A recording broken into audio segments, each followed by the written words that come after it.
I'm using a size 10 brush. It's a round brush.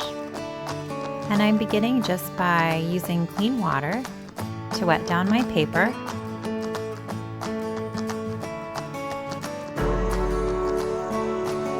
I'm then adding some blue and some green. I'm trying to keep it pretty watery still so that my first trees that I do are very light. Putting a little bit of it first just up in the top of the paper.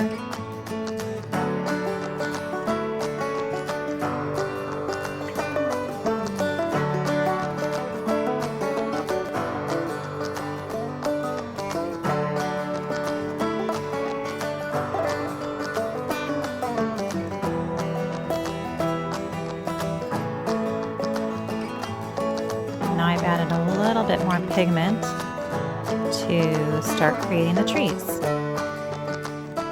With these trees, as you can see, I start with a line and then gradually add some thickness to it, keeping the top pretty skinny and getting wider as I go towards the bottom. At this stage, I'm really trying to keep it loose. I'm not putting a lot of details in the branches, just more of the basic shape. I want to keep it really light because I'll build up the layers as I continue in my painting.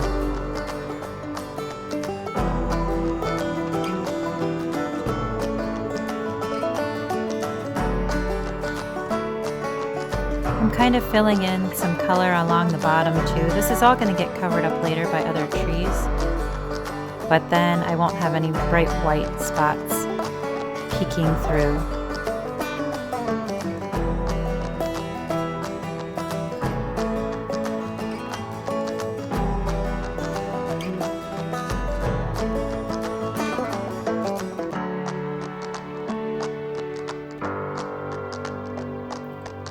When I make trees, I'm trying to be conscious of where I place them. I don't like to place any trees that are too perfectly spaced, and also try to vary my trees in height.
I'm continuing just to add some little details, very watery, in some of the upper parts of the trees that got a little too blurry because they were really wet.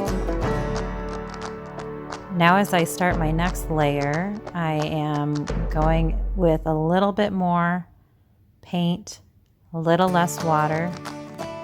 This painting is actually a really good exercise in controlling how much water you have. So it starts off very watery, and by the end of the painting we'll be using a lot more paint and a lot less water. It's also a good exercise in starting from more loose shapes to getting a little bit more tight towards the end.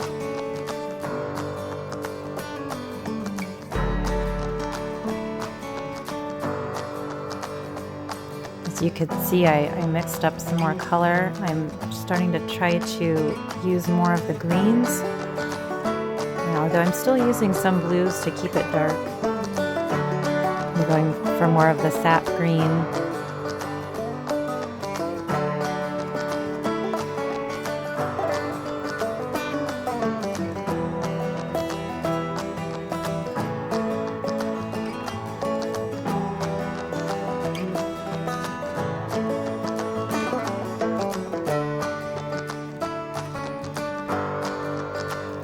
While these trees are still wet, I'm going in and just kind of dropping some color in. I'm trying not to push them around with my paintbrush too much, but just letting them sit.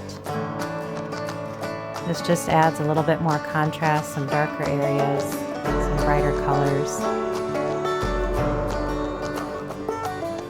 And I will continue to do this all across on this level.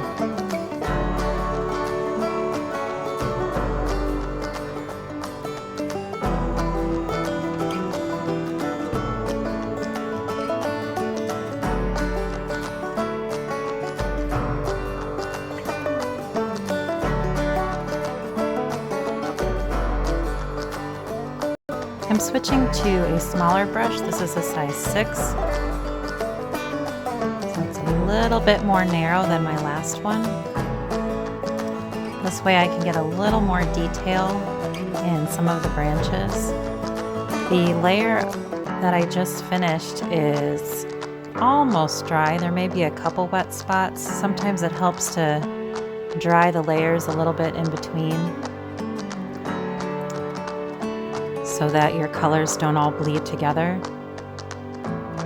Trying to make this layer yet a little bit darker than the one before. I do this by adding some extra blues and even some purple in. Purple's a great color to use when you want to darken your greens.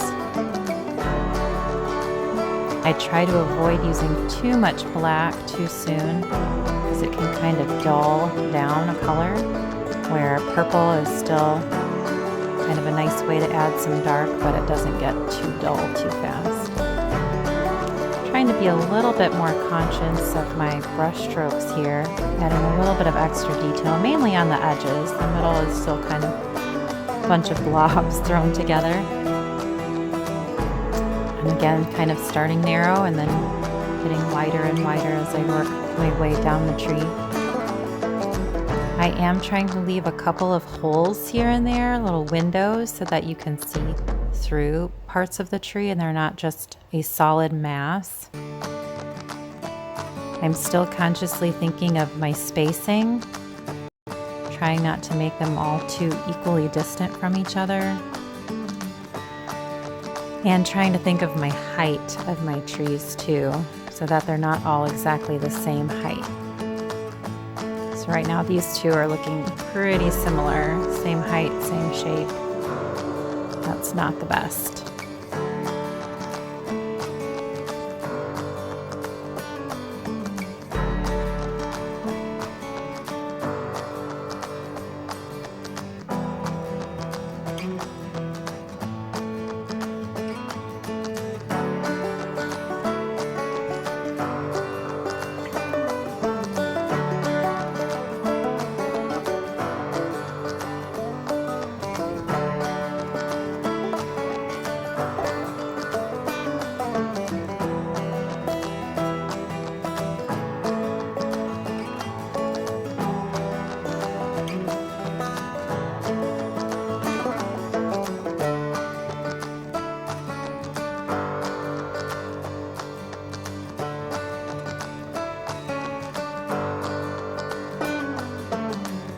if I want to get darker, richer color, sometimes I will just go straight for the color instead of mixing it on my palette. And again, the less water I use, the darker the color, the more vibrant the color will be in my painting.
So you can see I'm trying to kind of hold my brush horizontally, and I kind of almost work my way down the tree in like a zigzag pattern. To the left, to the right, to the left, and to the right.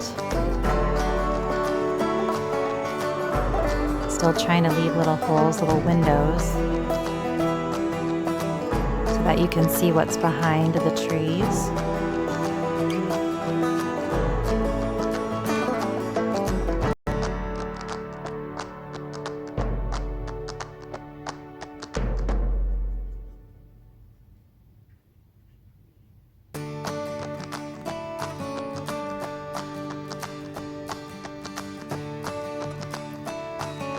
For my last layer, I want to go super dark, so I'm going for black, purple, and a little bit of the blue-green.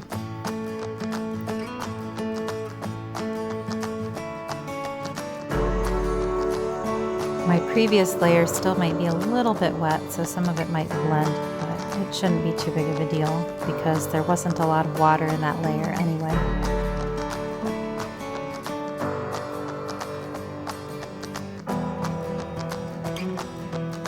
You can see when I place new trees in the next layer, I kind of go in between some of the trees of the previous layer.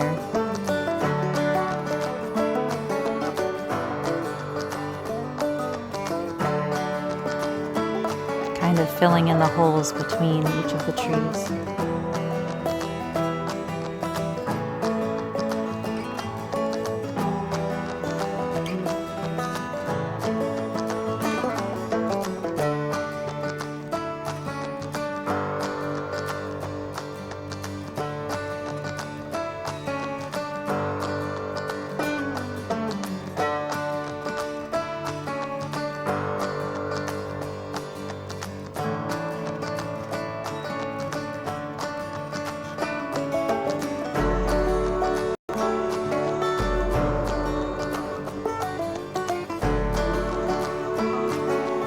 This is really a good study on values. We have the very lightest values at the top of the painting, and in the medium values in the middle, and I'm going for the darkest darks along the bottom. So it's not only a great exercise for landscape, for tree painting, but also for getting different values in watercolor.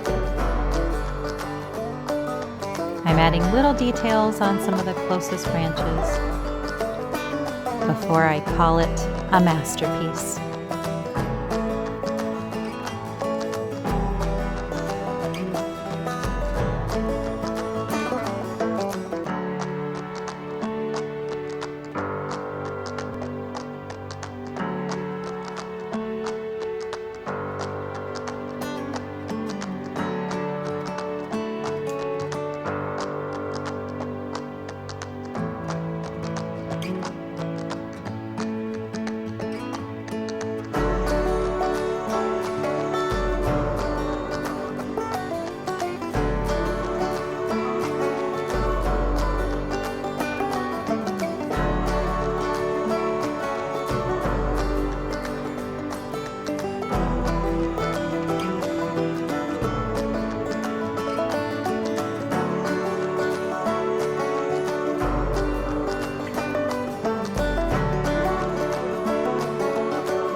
painting is all finished. It's dry, and now I can remove the tape that I put on. I like to tape my paintings down because it prevents the paper from wrinkling as much. And then I really like the nice crisp white border it gives my finished painting. Kind of helps give it a nice complete look.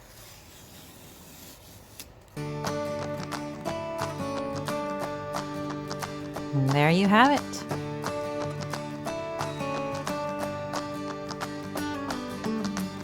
I hope you enjoyed my video. Please subscribe to see more.